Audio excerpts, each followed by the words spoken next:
gradually introduced to SVG coding using a customized SVG sandbox jointly developed by Tokyo Blockchain Academy and Learn India.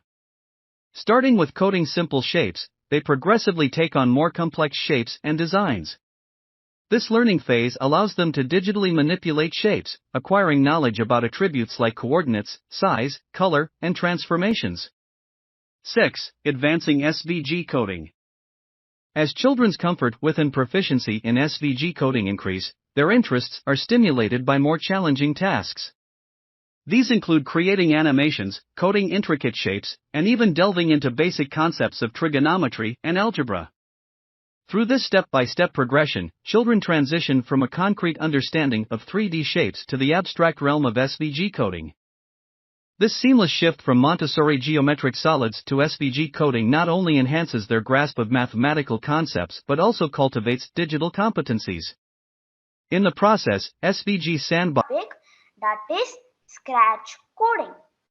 It introduces children to programming in an engaging, intuitive manner, offering a great platform for them to exercise their creativity, problem-solving abilities, and logical thinking.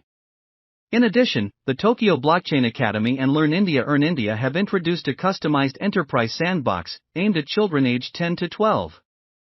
This interactive tool simplifies the learning of HTML and CSS.